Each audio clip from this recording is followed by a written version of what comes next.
Greetings and salutations, everybody. Welcome back into another One Piece post-game video. Today, we are here to read through the comment section of the latest spoiler video just to see what everybody's talking about. What is the main takeaway coming off of Loki's reveal? What are the main theories out there? And how did you feel about this latest chapter? We're here to tackle all of that together. So with that being said, we're ripping off the band-aid and going straight to the top comment right here with 98 likes on the board.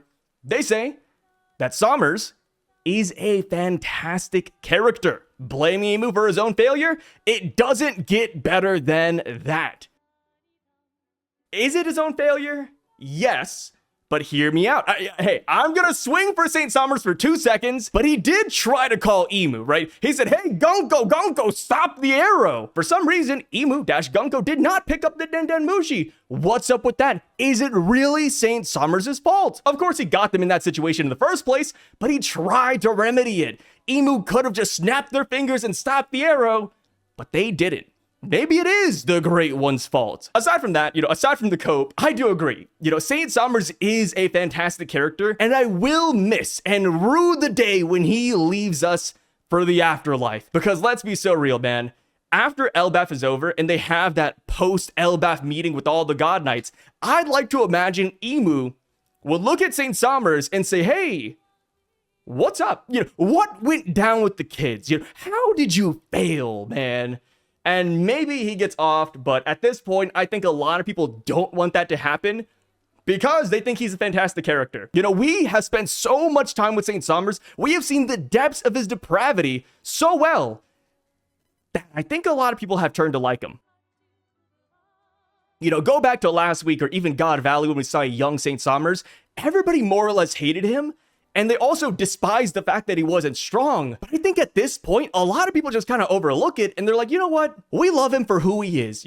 He's a goofball. He's crazy. He's depraved. He's weak. But that is our Saint Sommer you're talking about, guys. Leave him alone. Ah, man, and you can't say that that's the case for every villain. We do not get Stockholmed into liking every single villain out there. I mean, look at Saint Saturn. To this very day, you cannot mention his name without somebody cringing or somebody just saying, yeah, that guy. Saint Sommers, I think, is genuinely still hated across the community. But Sommers, on the other hand, dude, people love this guy. And I am on that boat. Next comment says, imagine you are a straw hat and you hear your captain laughing maniacally on top of a giant dragon in the sky with the drums of liberation. Yeah, it must be quite the sight to behold. But at the same time, you gotta remember, this is just an everyday occurrence for the Straw Hats, man. Luffy always comes in with a banger entrance, and it's always kind of silly. So at what point do you see this situation, the drums, the dragon, giant Luffy, and you're like, you know what? Par for the course, it's another Tuesday. This says, Toei is going to be so glad that One Piece went seasonal, because how are they going to animate Loki's dragon form to scale? Dudes as huge as a whole country. It depends. It depends what we see from Loki next chapter and beyond. Because there is a chance that Loki goes to hybrid form pretty quickly. Granted, I still think his hybrid form will be large, but surely it won't be as large as the dragon, right? So the reason why I think he might have to size down is because of his opponents. Yes, the Nightmare Monsters, I think he'll stay big and just wipe them out across the board. But when it comes to Imu, Saint Sommers, or Killingham, it's like, okay, wait a minute. He might have to size himself down because hitting people who are literally this big compared to him might be a little bit tough, especially if those characters are fast. Maybe they're slow and Loki can just AoE blast them into oblivion, but there is a chance that they'll be able to maneuver around Loki or Loki will lose sight of them. Unless he starts flexing his crazy observation hockey. Maybe that is going to be a solution there. But yeah, I am excited for that hybrid form. And to play devil's advocate, let's say he is still insanely large as a hybrid. Maybe he picks up the sword that we see in the Sun Realm, because that is a massive blade. And coming into this arc, I was like, okay, nobody current day will be able to wield it. But now that we see Loki's size, maybe he would be the one to actually pick up the blade. But again, that is all contingent on whether or not his hybrid form is as large as the dragon. But also, I will admit, I'm a little bit sore when it comes to picking up giant sword theories, because that was a big thing in Wano, right? We saw a giant blade at Onigashima, And I don't know if you guys recall, but a lot of people believed that Kidd, Eustace Captain Kidd, would magnetize that giant sword and cut Kaido or cut Big Mom. And in reality, nothing came out of it. Nobody picked it up. So, when it comes to the sword in Elbaph, will it be used? Will it not be used? That is a pretty solid question. This says, Saint Sommer's blaming Emu is pure celestial dragon energy, and you love to see it. This guy is way too hilarious as a villain, and I can't wait until Emu packs him up even worse than Saint Saturn. I wonder though, maybe there is a reality that exists out there where Sommers simply gets a slap on the wrist. Because surely this isn't Saint Sommers' first time failing the group, or his first time throwing somebody under the bus.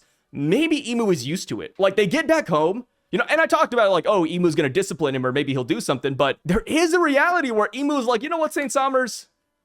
Yeah, I expected as much out of you. And one thing I'm curious about is I wonder if somebody will actually come to his defense.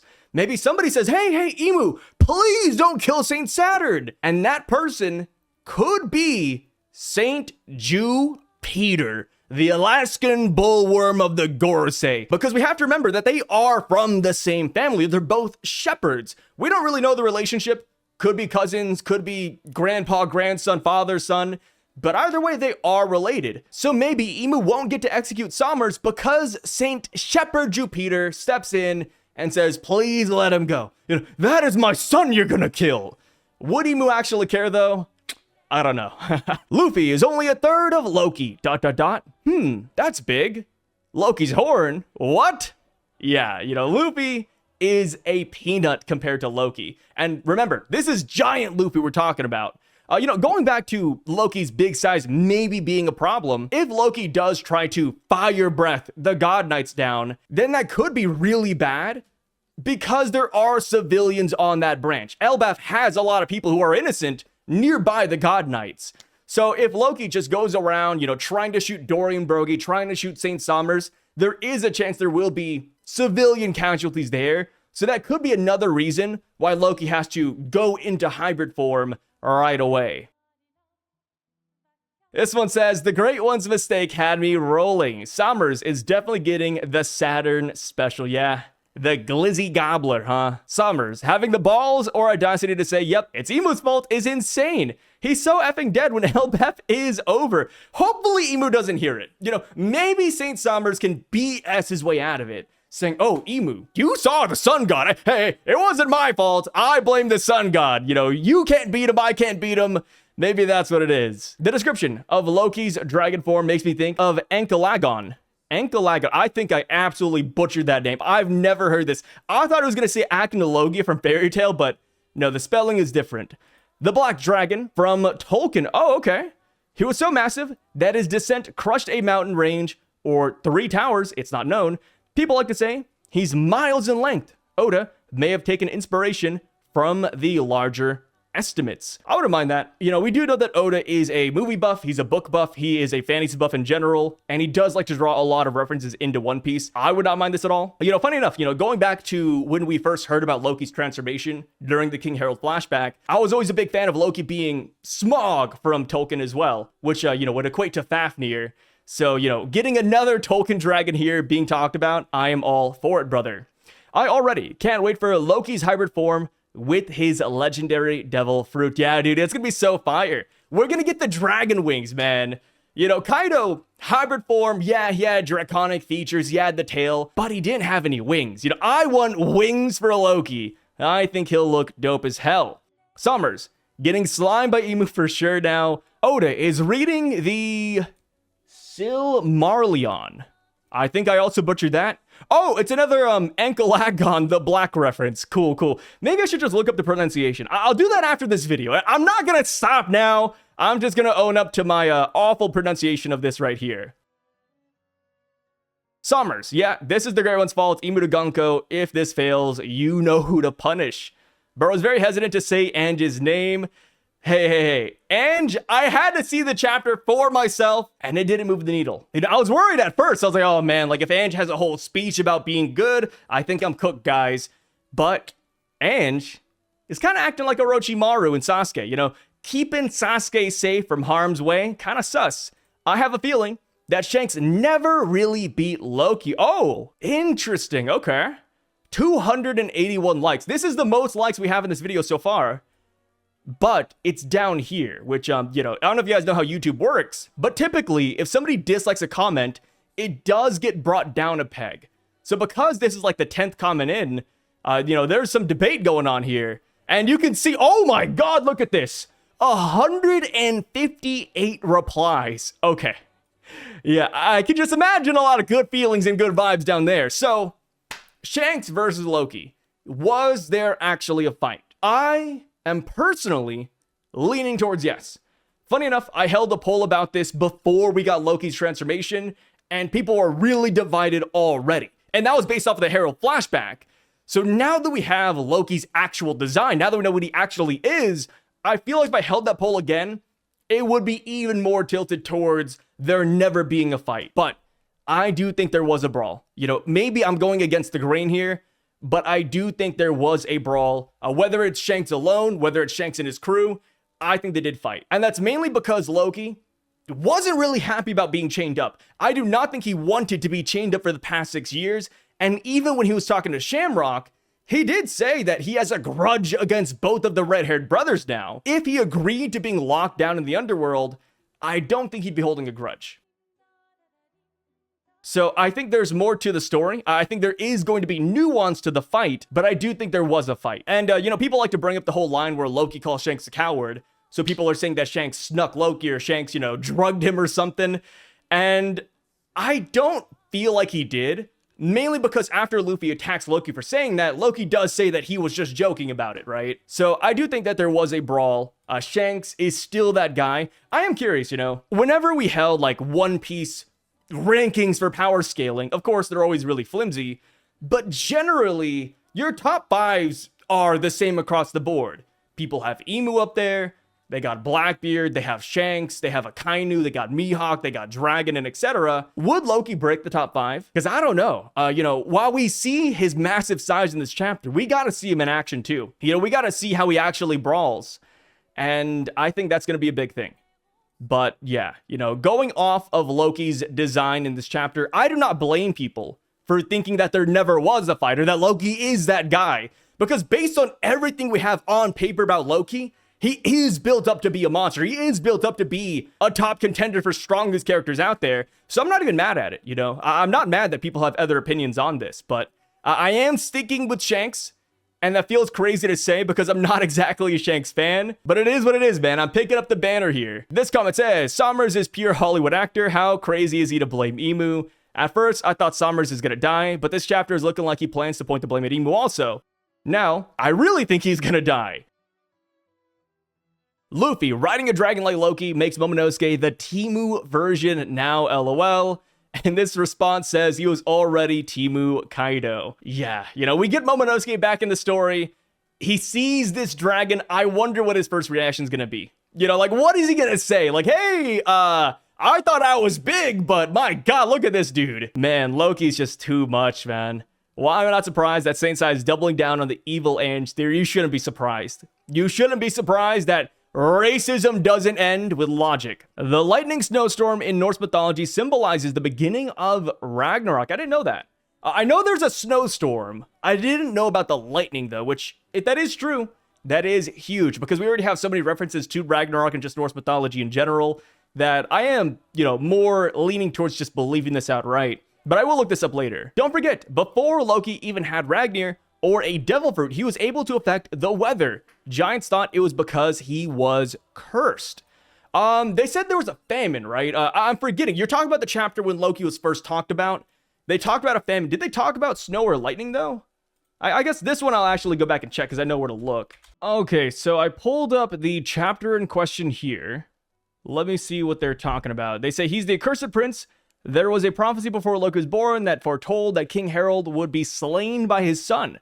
Shortly after, the royal steed died. Then, that same year, Linlin murdered Yorl and tragedies kept coming. A year later, the queen passed on. The princeling would go on to use his natural strength to make the realm of the dead his personal playground. He killed many of the ferocious beasts and tamed the beasts, and he released them into the villages as well. And that was by the age of 10. Dude, I hate Loki, man. You know, if I was just a random civilian, I will admit, it would be really hard to just like him. It's like, dude, he's a madman, at least when he was a kid. He was also an arsonist.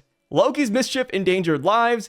He had the authority of prince and a malicious personality. He caused hell whenever the king wasn't looking. And then finally, in that very castle, Loki killed King Harold. Okay, they're not talking about weather at all, actually. Maybe I'm looking at the wrong chapter. I did go back to when they were on the boat talking about Loki.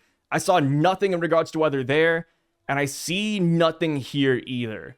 Then the famine, you know, maybe I just like misconstrued that with the tragedies that kept coming. But yeah, I think that was also a translation thing, right? And here we have it. This is another translation, though, and where they said, you know, tragedies kept on coming, this one says that the country was beset by natural disasters. But, tragedies, natural disasters, I'm not too sure which one is correct. And natural disasters, you know, it sounds like they're just talking about, like, all this crazy stuff that he's doing. But we'll see. We'll see. Because the thing is, we did see some of Loki's childhood, and we didn't see any weather phenomena, right? This is simply just what they're saying. But what we saw, you know, maybe we missed out on it, maybe Oda didn't show us, but we did not see any real weather phenomena happening before Loki had Ragnar or the Devil Fruit. This one says, I don't think we understand how big Luffy's giant form actually is. If he's 4 times bigger than Ragnar and Ragnar's squirrel form is about the size of the handle, a low ball means that the handle is half a Loki size, which means Luffy's about 2 times bigger than Loki is in his giant form. So basically, Luffy is nearly the same size as Nightmare Monster Draugr. Keep in mind, Luffy was casually boxing Kaido dragon form and using him as a jump rope, which Kaido was about half the size of Curry tangled up. So that means Kaido, compared to the size of Luffy, is only a third of Loki's form. Loki actually dwarves enormous things in the One Piece verse now. Also, depending on how big people think Kaido was compared to Onigashima, it could be Loki's head size.